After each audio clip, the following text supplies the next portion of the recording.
Vamos abrir aqui o nosso quadro de prestação de serviço, falar aqui com a doutora Daniele Meirelles, vamos lá? Plantão Médico Bandeirantes.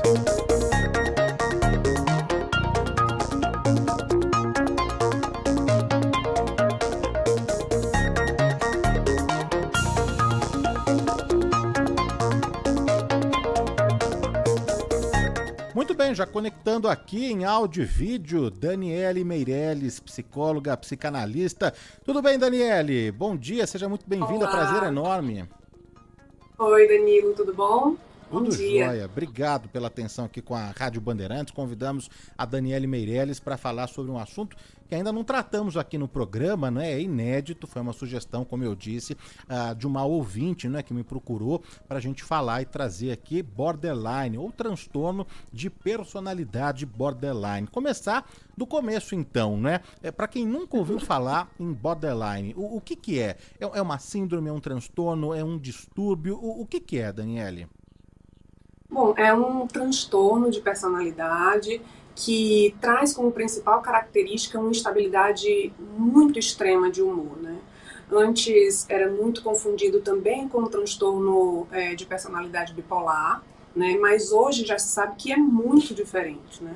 Porque às vezes no bipolar as pessoas podem passar até 6 meses, né, em depressão e depois 6 meses em estado de mania. E essas alterações de humor no borderline são muito mais curtinhas. Então, assim, em um período ali de 24 horas, ela pode oscilar bastante de humor, né? Então, essa é a principal característica, né? Mas o bipolar é característico mesmo, é o extremo, né? Viver sempre no extremo, né? Do 8 ao 80, sempre ali buscando o limite mesmo, né? Até porque esse é um transtorno que é limítrofe, exatamente porque ele está no limite ali de alguns outros transtornos. Então é sempre bom que a gente tenha esses espaços, né? Exatamente para a gente começar a entender que um diagnóstico ele não pode ser feito de uma maneira, né, leviana, muito pelo contrário, ele tem que realmente buscar o apoio profissional, né? E se engajar em uma terapia, em um tratamento psiquiátrico. Borderline sim precisa de um tratamento psiquiátrico, não é opcional, né? E com medicação ou sem medicação, a terapia também é obrigatória.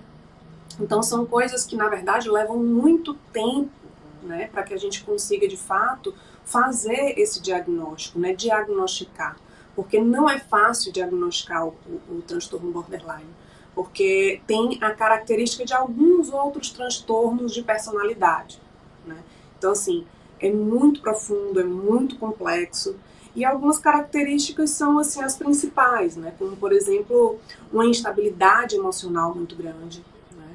Então, assim, vai do 8 a 80 em um dia. Então, por exemplo, algum gatilho, né, que ele possa, uma roupa que ele ouviu que achou que não estava legal, alguém disse que não estava legal, que ele não estava vestido adequadamente, pronto. Aquilo ali já pode ser um gatilho para que ele se enfureça, para que ele entre em um estado de explosão. Então é muito conhecido também essa questão das explosões, né, por parte de pessoas que têm esse transtorno. O medo intenso do abandono, então todas as relações, né, que esse borderline vai ter e construir, né, durante a vida são marcadas por um medo absurdo do abandono. E aí, assim, a pessoa vai na padaria comprar um pão, demora um pouquinho mais, já é motivo para a pessoa ficar em pânico, achando que perdeu a outra, né? Fora relacionamento amoroso também, relacionamento de amizade, relacionamentos no trabalho, enfim, todas essas relações são muito permeadas aí por um medo, né, de ser inadequado, um medo de abandono, um medo de ser demitido, um medo de ser trocado eventualmente. E até na clínica mesmo, né, a gente vê o quanto o paciente também fica ali um pouco nessa jogada de querer chamar um pouco mais a atenção, né, do psicólogo, do psiquiatra.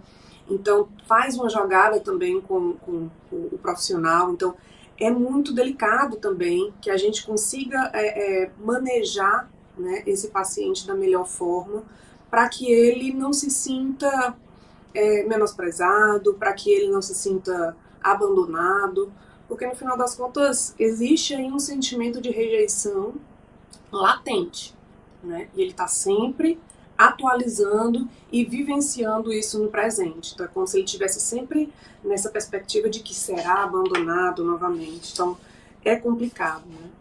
E todas as relações, né, que permeiam aí a questão do paciente com borderline são muito difíceis, são muito complexas, né? Então a gente também faz esse trabalho com familiares, né, com os maridos, os filhos, porque lidar com o paciente borderline também requer cuidados mesmo, né? Sempre permear o paciente que tem borderline com muita segurança, com muita tranquilidade, né? O paciente borderline precisa de acolhimento, de uma rede de apoio muito forte. Então, eu acho que é interessante que a gente esteja falando sobre isso aqui, exatamente porque se você não é um paciente borderline, mas se você conhece, se você é amigo, se você é marido, esposo de alguém que, né, tem esse transtorno, é importante que você também procure ajuda para poder lidar com essas pessoas, né? Não são pessoas fáceis, mas são pessoas maravilhosas, né? Porque são pessoas que têm uma criatividade absurda, né? Quando elas se empenham em um trabalho, elas são melhores do que qualquer outra pessoa, então elas se destacam, né? Mas elas requerem um cuidado e um olhar que muita gente ainda não consegue ter, né? Assim, por pura falta de paciência, por pura falta de empatia e de acolhimento, né? E a mídia, é importante que a mídia faça esse trabalho também, né, de um acolhimento, de fazer com que as pessoas consigam entender o que é esse transtorno, né? É um trabalho de formiguinha, de psicoeducativo, né? Mas é muito gratificante, porque realmente auxilia aí no cuidado dessas pessoas, seja na rede privada, seja na rede pública, né? Querendo assim que a gente realmente busque ajuda para essas pessoas e fazendo com que elas realmente bebam aí da fonte de um conhecimento científico, né, sobre o transtorno, sobre os transtornos e as comorbidades associadas, até porque outra característica muito forte, né, desse transtorno é a questão da impulsividade, né? Então, assim, ele explode muito fácil, né? Então explode, tem momentos de raiva, né, incontidos, assim, não consegue se conter. Então realmente são momentos em que as pessoas meio que têm medo, né? E na verdade é para a gente tomar um certo cuidado com essas pessoas, né? Essas pessoas, quando elas estão medicadas e quando elas têm o devido apoio e o devido cuidado medicamentoso, elas são maravilhosas, elas vivem normalmente, né? Daniele, Mas vamos. quando não, pode Desculpa, dizer. desculpa, tem várias perguntas aqui, né? Ah, ótimo. A gente vai tentar aqui atender a todos os nossos ouvintes, né? Então, vamos lá, ficou uma dúvida, né? Esses primeiros traços do borderline, eles surgem ainda na infância. Os pais já conseguem identificar ali alguns traços na infância, enquanto criança. Isso pode surgir na adolescência, na fase adulta, ou não surge na fase adulta. Ficou essa dúvida aqui, por gentileza. Sim, ele pode surgir tanto na infância como na adolescência, mas é mais comum que seja ali entre a adolescência e a fase adulta, né? Que aí começam os distúrbios de autoimagem, né? O adolescente começa a se questionar ali sobre a questão do que vai ser, e aí é muito importante isso, porque ele tem uma dificuldade em adotar uma certa identidade própria. Então, é muito comum, principalmente na adolescência e no início da fase adulta, que esse paciente comece a se identificar com certas pessoas, né? E aí acaba, por exemplo, se ela vai, né, se apaixona por um surfista, ela vai enveredar aí por essa área do surf e vai ser uma expert em surf, né? E aí vai com tudo, né? Seja uma amizade, que gosta de rock, então vai também se permear isso. Então, assim, é muito ligada a uma questão de se identificar com o outro e meio que mimetizar o que o outro dita. Então, existe uma dificuldade absurda, né, de encarar essa questão da identidade como uma identidade própria. Ele não consegue se firmar, né, como uma pessoa que tem uma vontade própria. É sempre ali, né, pautado na identidade do outro ou quem está ao seu redor. Então isso é muito importante. Então, assim, geralmente a gente pode avaliar aí que essas características começam mesmo a ficar mais intensas, né, no final aí da adolescência e início da fase adulta. Então, assim, muito comum, né? Início ali da vida adulta. Na verdade, a gente tem inícios dos surtos, inclusive, né? Que aí são surtos explosivos, né? Que eles vão ali juntando certas coisas e aí explodem a raiva. Então, é justamente nesse momento que culmina aí um princípio, né, do que a gente diz que é o transtorno borderline, né? E aí ele vai se firmar mesmo no início da fase adulta.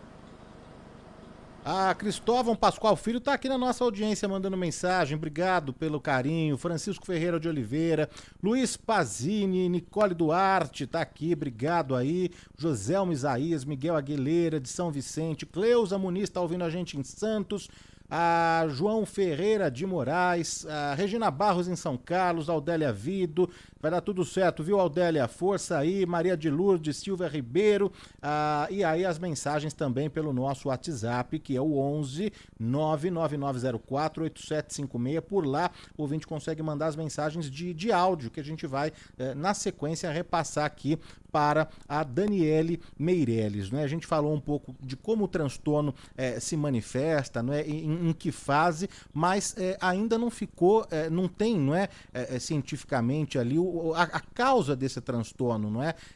Mas já se sabe que a hereditariedade, a genética, o abuso de álcool, né, por parte dos pais, por exemplo, ou crianças que sofreram maus tratos na infância, que isso tem um tipo de ligação com o desenvolvimento aí do transtorno, Daniele? Assim, na verdade o que a gente chama é que o transtorno é multifatorial, né? Não existe uma causa específica para que exista aí uma condição de saúde mental específica, né? Mas a gente vê um conjunto de fatores, então contexto social, a hereditariedade, sim, é uma coisa que pesa muito, né? A gestação, né? Como é que foi a gestação, né, dessa mulher? Então, assim, várias coisas podem fazer com que, de fato, o transtorno se desenvolva e crie mais força. Então, é por isso que é muito importante que os pais, né, que já tenham algum tipo de histórico na família, algum histórico familiar, que ao detectar algum tipo de característica nesse adolescente, no início da fase adulta, comece aí a tomar um pouco mais de cuidado, né? Aquele adolescente explosivo, mas que ao mesmo tempo é introvertido, muito sensível, né?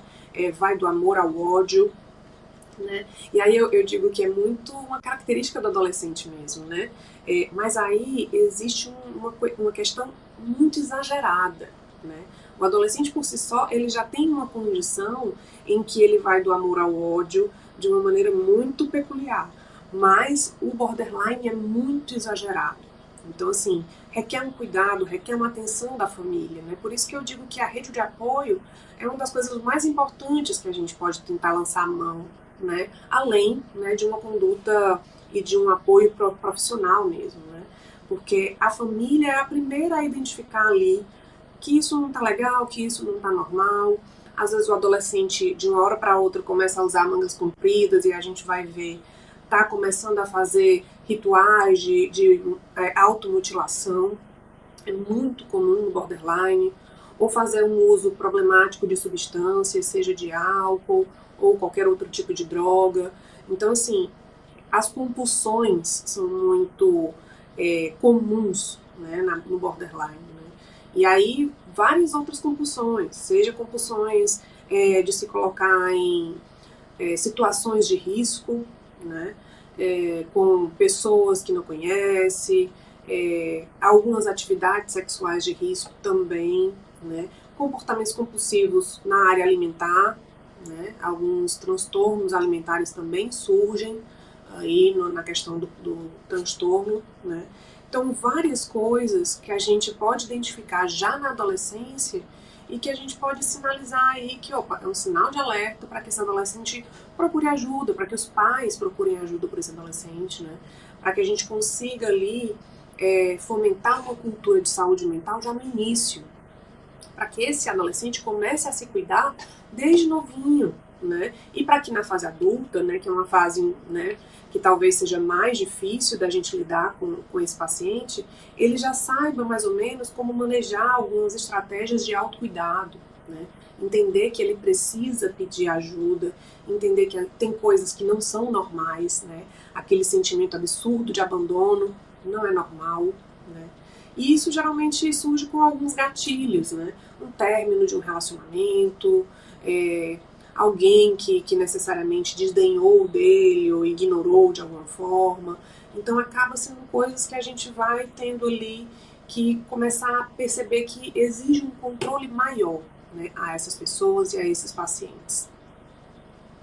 A Daniele Meirelles conosco hoje aqui no quadro de saúde, de prestação de serviço, no Plantão Médico Bandeirantes do Bom e do Melhor, tirando todas as dúvidas sobre borderline, né? E como esse assunto gera aqui a reação dos nossos ouvintes, né?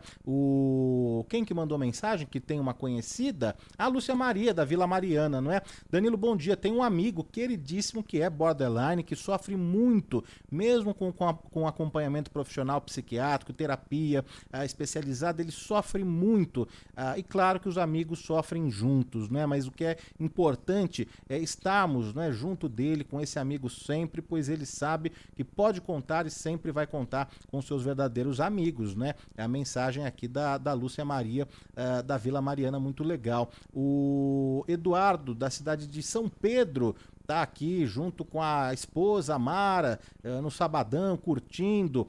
O Salzano de Interlagos, ele diz que tem um borderline na família. Onde que eu posso compartilhar e rever essa entrevista? Olha, ao final da entrevista, ela fica disponível na íntegra no YouTube, youtube.com/Rádio Bandeirantes Oficial. Só clicar lá na playlist do Bom e do Melhor e já vai ter o recorte só da entrevista com a Daniele Meirelles na íntegra, e além de virar podcast também, né? Então, se preferir acompanhar somente por áudio, dá para acessar no Spotify, no Deezer, no TuneIn, no Apple Podcast, no Spreaker, no seu agregador de podcast favorito, procurar também e compartilhar com os amigos, com os familiares, não é?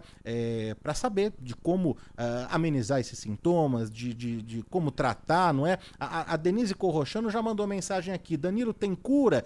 Que remédio tomar para borderline? Antes da gente falar do tratamento, que é importantíssimo, eu só queria atender um outro ouvinte aqui, Daniele, que pergunta a diferença entre borderline e bipolaridade, uma pessoa que é bipolar.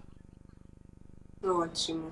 É uma ótima pergunta, porque apesar dos transtornos serem dois transtornos limítrofes, ou seja, que têm muitas características de outros transtornos, elas são completamente diferentes, por exemplo. E aí a principal diferença é essa. O bipolar, ele pode passar aí nessa alteração de humor, entre uma alteração e outra, até 6 meses. Então, 6 meses alternando entre depressão e mania, que seria um estado de euforia, né, conhecido do bipolar. Já o borderline, não.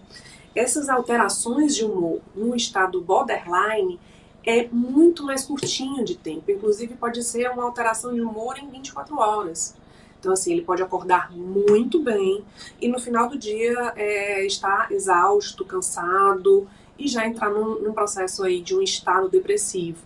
Então, assim, é muito mais cansativo e requer aí um cuidado muito maior a questão do borderline no sentido da exaustão mesmo, né? Existe um sofrimento psíquico envolvido que é muito intenso. Exatamente porque se você vai do 8 a 80, né, da alegria à tristeza muito rapidamente, essa pessoa também perde uma energia absurda em tentar manejar aí esses sentimentos, né? Então, assim, sente uma extrema ansiedade, né, e uma exaustão absurda. Então, assim, não é incomum que eles cheguem na clínica dizendo, olha, eu tô completamente exausto, né? Exausto dessa instabilidade emocional, eu não consigo mais lidar com essa instabilidade emocional, é muita instabilidade. E aí, para ele é difícil e para as pessoas ao redor também é muito difícil, né? Por isso que requer uma rede de apoio muito forte, baseada em segurança, em muito carinho, em muito acolhimento, porque essas pessoas realmente não têm como controlar essas emoções, né? E claro, se fizer um acompanhamento adequado, né, que a gente vai falar agora do tratamento, dá para ter uma qualidade de vida, né? Tanto para ele como as pessoas ao redor que sofrem junto, né? A família sofre junto, é impossível que não sofra. Então, assim, todos ali imbuídos e implicados, né, em um cuidado, fazem com que a vida dessa pessoa seja absolutamente normal, ela tenha uma qualidade de vida, né? Queria mandar um abraço aqui também pro Manuel Zaidan. Manuel Zaidan, que está na nossa escuta, junto com o Cláudio Zaidan. Estaremos juntos, hein, Manuel? A partir de segunda-feira, não é? No Bandeirantes Acontece. E muito bacana, viu, Manuel? Obrigado aí sempre. Pro Ed também, pro Alemão, pra Rosilda, Jovita, Dalcia, Rosângela, Cláudia Rosana de São Bernardo do Campo, Carlos Henrique Figueiredo, Heleno Souza, Roberto Félix, o Videira, pro Caio Carvalho, que fez aniversário no último dia 10, pro Pedro Ferraz, que também fez aniversário no mesmo dia, no dia 10, parabéns, felicidade aos dois. A Luci Carezato me mandou mensagem no Facebook, sempre acompanha aqui o programa. Toninho Escatena, um beijo pra você. Maria do Carmo, a Palma Polese, Margarete Oda, Cleusa Muniz, Fabiano Sobrinho, tanta gente participando, mas agora sim atendendo a uma pergunta da nossa ouvinte, a Denise Corrochano, perguntando se tem remédio, né, para tomar, se tem cura. É claro que a doutora, a Daniele já foi dando aqui umas pinceladas, já foi falando do acompanhamento, que é super importante ter um acompanhamento com um psicólogo, com um psicanalista, não é? Mas, bom, tratamento mesmo assim, não tem um remedinho que você toma que vai fazer um milagre. Existe isso? Não, doutora? Não, milagre não, mas tem tratamento medicamentoso sim, né? Que ameniza esses sintomas todos. Muito, ameniza muito, né? É claro que existe uma junção de coisas, né? Existe a questão da rede de apoio, que é muito importante, o acompanhamento e tratamento medicamentoso também é muito importante, e assim, ele é obrigatório, né? E o tratamento terapêutico. São três coisas que tem que andar muito juntas ali, né? Fora isso, o paciente não pode fazer uso de nenhum tipo de substância psicoativa, nem de álcool. Tem que realmente se alimentar bem, tem que dormir muito bem. Uma noite de sono perdida é uma noite de sono problemática, então assim, tem que de fato repor o sono. O sono é muito importante para o paciente que tem transtorno borderline, assim como qualquer outro transtorno, e tem que fazer uma atividade física, enfim, buscar ali, lançar mão de todo tipo de alternativa para que esse paciente se mantenha estável e se mantenha bem. Então, é uma condição de muitos fatores, mas sim, né, a intervenção medicamentosa é obrigatória, né? De fato, vai fazer com que esse paciente não milagrosamente fique bem, porque existe também a obrigatoriedade da terapia, então ele tem que entrar em contato, né, com o que é que sofre, o que é que faz ele sofrer, né? Mas também tem que entender ali que existe todo um trabalho medicamentoso, porque é químico, né? É cerebral, é químico. Então, de fato, existem medicamentos que podem auxiliar muito, né, no que diz respeito à questão de instabilidade de humor. Então, vai melhorar bastante a questão da instabilidade aí no borderline. A nossa ouvinte, quem que é? A Márcia Cristina de Santo André. Bom dia, Danilo. Como sempre, excelente entrevista. Conheci uma garota que sofria de borderline e que, infelizmente, né, ela cometeu suicídio aos 25 anos. O Maurício Vilela, de Higienópolis. Bom dia, excelente programa. Existem características que podem diferenciar o borderline da depressão e de um estresse normal. A Daniele Meirelles já falou sobre a diferença de bipolaridade para borderline, né? Mas é que realmente são sintomas e características em comum de todas essas, não é, doutora? Borderline, depressão, um estresse, né? A bipolaridade. Talvez seja difícil ali para um leigo, por exemplo, para um pai, né? Para os pais responsáveis identificar certinho e conseguir fazer esse diagnóstico preciso, não? Por isso que é muito importante, ao detectar certas nuances aí de características, realmente procurar um profissional, né? A gente vê que é muito bom esse espaço que a gente está tendo aqui, exatamente para fazer esse tipo de orientação e realmente ratificar, confirmar que esse tipo de diagnóstico não pode ser feito, por exemplo, através de rede social. Há pouquíssimo tempo, nós vimos uma dupla de cantoras sertanejas, que é a Maiara e Maraísa, que eu adoro, inclusive, mas elas fizeram uma música que é chamada Borderline. E na música se falava ali de um relacionamento muito complicado, em que talvez aquele homem não precisasse de um relacionamento e de um tratamento, na verdade de um tratamento, né? E aí era curioso porque meio que falava como se esse homem fosse na verdade uma pessoa mal intencionada, né? O que faz com que a gente comece a se questionar, será que o borderline é essa pessoa dramática, mal intencionada? Não, infelizmente não é esse o caso, né? Se fosse, talvez o tratamento fosse inclusive um pouco mais tranquilo. Então, assim, o borderline não finge, né? O borderline sofre de verdade. Então, trazer nesse espaço aqui um pouco mais de conhecimento e um pouco mais de elucidação sobre o transtorno é essencial, porque muita gente está se consultando aí com o ChatGPT, por exemplo, ou através de redes sociais, como Instagram, né? Enfim, TikTok. Então, requer um cuidado, né? Requer uma atenção. E você só vai saber de verdade o que está acontecendo com esse jovem ou esse jovem adulto quando, de fato, procurar uma assistência profissional. Um psiquiatra, um psicólogo, um psicanalista, que vai saber identificar certas características que são primordiais e essenciais para estarem dentro desse transtorno, né? Que é essa instabilidade emocional muito forte, né? Uma dificuldade de uma autoimagem, de se perceber, né? Sempre tentando mimetizar as pessoas próximas, a automutilação, né? Porque o borderline quer sempre um motivo para se autodestruir, como se fosse uma autopunição, né? Então, assim, não é incomum também a gente achar ideação suicida. Então, são coisas que ali, né, no final da adolescência, na adolescência a gente já pode detectar. E aí, detectando algumas características, procurar esse profissional da saúde que vai saber orientar e com o tempo vai saber diagnosticar claramente o que está acontecendo com esse jovem e poder salvar ele, né, de um eventual suicídio, por exemplo. Né? Eu acho que a gente fala muito hoje em dia em saúde mental de uma cultura de saúde mental que é muito pautada numa prevenção. Então, assim, ao menor sinal, a família começa ali a acolher, para entender, leva, né, esse adolescente aos cuidados de realmente um profissional adequado e qualificado, e assim a gente vai conseguindo prevenir um possível suicídio, né? E aí começa-se a salvar vidas.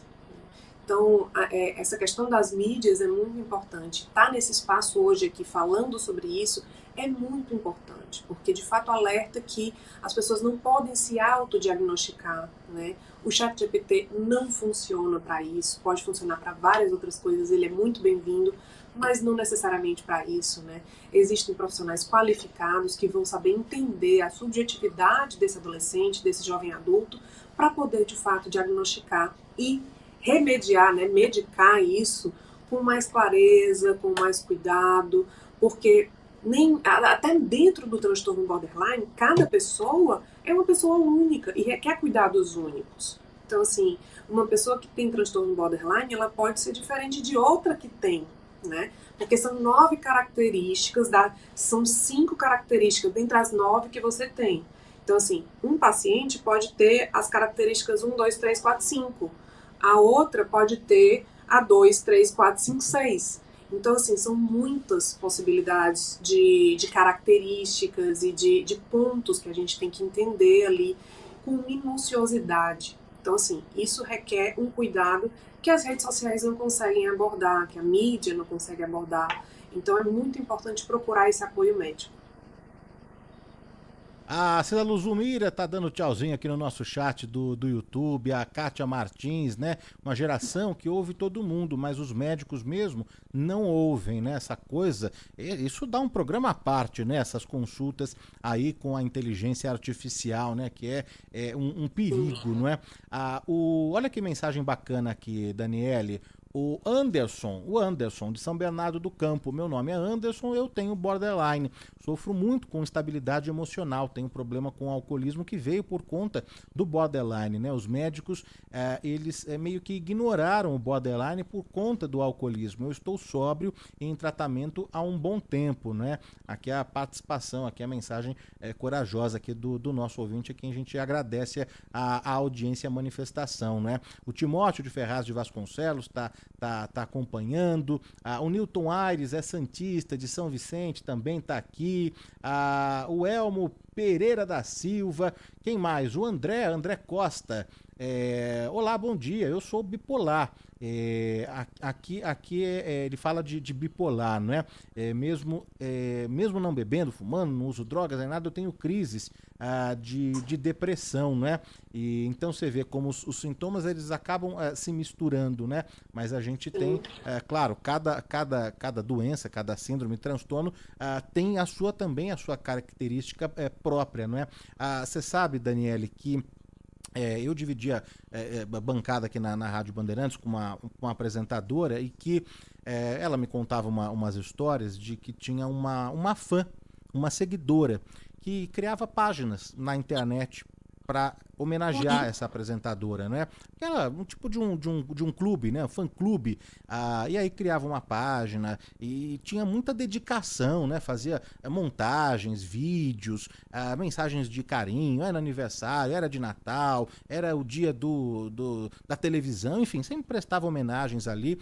E a apresentadora, às vezes, respondia, né? Sempre na medida do possível, nem sempre a gente consegue estar conectado o tempo inteiro e responder todo mundo o tempo todo, não é? Mas no dia em que ela não respondia essa mensagem, era assim uma tempestade em copo d'água, né? Você me abandonou, você não me responde, você não me dá atenção, e ela sempre me contava, né, essa história, e até com um pouco de medo, porque daí você passa a ficar com medo também, não é? Dessas reações exageradas, não é? E aí, em determinado momento, ela decidiu cortar esse vínculo, né? Porque achou que já não estava saudável essa relação. Porque pode ter uma relação de fã com o seu ídolo, de carinho, mas desde que isso seja dosado também. Depois que passa um pouco da bola, do ponto, não é bacana, não é? E aí a apresentadora mandou uma mensagem dizendo: olha, eu tô achando que já não tá saudável essa relação, e não quero continuar essa troca. Bom, foi um problema. A menina foi às redes sociais, expôs lá um monte de mensagens que até então eram privadas, não é? E um tempo depois, essa página que era tributo, que era uma homenagem, já teve um novo alvo. Uma nova artista, uma nova cantora, uma nova participante de reality. Então é curioso, porque foi o que você já trouxe ao longo da entrevista. A questão de chamar a atenção, né? De chamar a atenção, de ser vista, o emocional também muito abalado, essa carência, não é, Daniele? Sim, sim. E é engraçado porque, de fato, ele se aproxima de pessoas aí e aí começa a mimetizar certas coisas, né, como se fosse um grande fã. Então, assim, se na área da reportagem, se na área aí do jornalismo, né, acaba acompanhando essa pessoa, né, independente se seja só na área profissional, mas também na área pessoal, e aí acaba realmente exagerando, né? Sendo essa pessoa dos exageros. E ao menor sinal de abandono, ou meio que a pessoa não teve como ali ser recíproca naquele momento, a pessoa explode, né? Porque de fato aciona ali no sistema dela, né, cerebral, que ela foi abandonada, né? Então ela começa a reviver algum momento ali, né, que não foi realmente digerido no passado, e ela vivencia e atualiza no presente. E aí começa aí todo o transtorno e o sofrimento, né? O que é importante de dizer é que esse paciente, ele não faz isso por mal, muito pelo contrário, né? Ele sofre muito, né, ao atualizar esse sentimento de abandono. Ele sofre absurdamente, exageradamente. Então, assim, eu entendo que deve ter sido um transtorno, né, para a jornalista em questão, mas para o paciente também é como se fosse assim, o fim do mundo mesmo. Assim. E pode, inclusive, levar a momentos, né, de explosão catastróficos, né, de realmente serem violentos, né, de partirem para algum tipo de agressão, colocarem aí em risco a sua vida e a vida do outro, né, em um momento de explosão. É muito, muito delicado. Por isso que procurar uma ajuda médica é sempre muito importante, para que a gente consiga ali lançar a mão de uma medicação que vai fazer com que ele regule o humor, né? Fora isso, a gente tem uma terapia que é específica para borderline, que é justamente para fazer com que ele consiga aprender como é que ele regula essas emoções. Então tem todo um trabalho, né, que ele pode lançar a mão e que vai ser extremamente benéfico para as relações sociais nas quais ele começa aí a construir. Então, seja uma relação de fã, né, seja uma relação, né, de amizade, profissional, enfim, qualquer tipo de relação vai ser beneficiada caso esse paciente de fato procure ajuda, né? Porque toda relação, caso ele não esteja realmente medicado, caso ele não esteja em terapia e em tratamento, pode ser uma relação destrutiva para ele e para o outro. O então, ouvinte... desculpa, doutora, te interrompi, te cortei? Não, tranquilo. O César Gomes, de Araraquara, está ouvindo aqui a gente. Ele pergunta se uma paixão, né, mal resolvida pode causar esse transtorno. Pode ser um gatilho, não? Pode ser um gatilho, Né? Na verdade, é um gatilho para um início de um surto que vai ser atualizado nos outros relacionamentos. Né? Então, assim, a primeira desilusão amorosa ali que a gente tem na adolescência, e aí aquilo impacta de uma maneira super profunda na vida da pessoa, e aí logo depois existe uma projeção disso em todas as outras relações, né? O medo de abandono é uma coisa que é um estado sine qua non, assim, é essencial para que a gente consiga identificar ali o transtorno borderline. Ele está sempre presente nas relações desse paciente. Quero mandar também um beijo aqui para Valéria Sintra, que está acompanhando aqui, foi a nossa colega na redação do Band Jornalismo, né? Hoje está no governo do estado, muito bacana, sucesso aí, viu, Valéria? Brigadíssimo sempre. O Dick Danello, o italianíssimo da Jovem Guarda, também está ouvindo aqui, obrigado sempre, brigadíssimo. A Wagner da Brasilândia, bom dia, Daniele, Danilo, acabei de ouvir a música que a doutora citou, Borderline, da Maiara e Maraísa. Achei de mau gosto aquele, não gostou, viu? Achou de mau gosto, de abandono ao cônjuge, né? A música, peguei aqui até um trecho, viu, doutora? Eu não vou cantar, vou poupar os ouvintes nessa hora da manhã. Mas vou pegar aqui só um trecho, né? Fiquei sabendo que ele namorou outras pessoas. Para cada uma ele foi um personagem. Esse perfil se encaixa numa personalidade borderline. Ele te isolou de todo mundo, não romantiza esse absurdo. Ele é instável, ele é intenso, ele é extremo e nesses casos todo mundo sofre junto. Ele não precisa de você nem dos seus sentimentos, só de tratamento. Não deixe essa montanha-russa virar casamento. Você não precisa ficar se envolvendo. Com o anjo e o demônio ao mesmo tempo, olhe se você... senão você vai afundar junto. Você não é remédio de maluco, né? Algumas expressões aqui que hoje em dia nem cabe, né? Maluco, por exemplo, né? Falar em loucura, por exemplo, né? A gente está desde o início, né? A gente está 40 minutos discutindo aqui e que tem tratamento, precisa de acompanhamento, a gente precisa estender a mão, ajudar essas pessoas, né? E que nem outros relatos aqui, o Ney de Santo André está aqui acompanhando, o ouvinte aqui agradecendo pela mensagem respondida, mas é isso, é um caminho que não foi feliz, né, da composição, não, doutora? Porque na verdade acaba estigmatizando, né, o paciente, realmente enraizando na mente da sociedade que é uma pessoa que, por pura vontade, é uma pessoa ruim, narcisista, que manipula, e na verdade não, né? Esse paciente sofre muito com esse tipo de transtorno e é como se estivesse ali comparando com uma pessoa que é mais narcisista, né? Uma pessoa que isola o outro por vontade, mas não, muitas vezes é um medo absurdo do abandono. Então, assim, imagine você viver o tempo inteiro na sombra de que você vai ser abandonado, de que você vai ser rejeitado. Então, isso é muito desgastante para o paciente. Então, assim, o acolhimento, um bom tratamento, vai fazer com que essa pessoa tenha uma vida normal. E, inclusive, as habilidades dessa pessoa consigam aí aflorar. São pessoas altamente comprometidas, são pessoas que no trabalho são altamente criativas, né? Então, assim, não requer um cuidado, mas não uma estigmatização e uma exclusão, né? Eu acho que é por isso que é tão importante esse espaço aqui, para a gente começar a separar o joio do trigo e entender realmente o que é que de fato é esse transtorno e que requer cuidado e não exclusão, muito pelo contrário. Sérgio de Resende, São Bernardo do Campo, está ouvindo aqui. Obrigado pela atenção, pela audiência, pela preferência. Na reta final aqui, dá tempo da gente registrar uma que chega de áudio dos nossos ouvintes. Vamos rodar uma aqui. Bom dia, doutora. Meu nome é Alexandre, falo aqui de São Paulo. Nesse caso, borderline, como outros problemas psicológicos e psiquiátricos, a pessoa mesmo não consegue se dar conta que está, digamos assim, muito diferente dos outros? Sim, né? Geralmente ela nota que existe uma diferença, né? Que está acontecendo alguma coisa diferente, né? Porque ela sofre muito, ela não consegue controlar as emoções. Então imagine você tá aqui tranquilo, normal, acontece um gatilho e explode. E nessa explosão não sobra nada ao redor, né?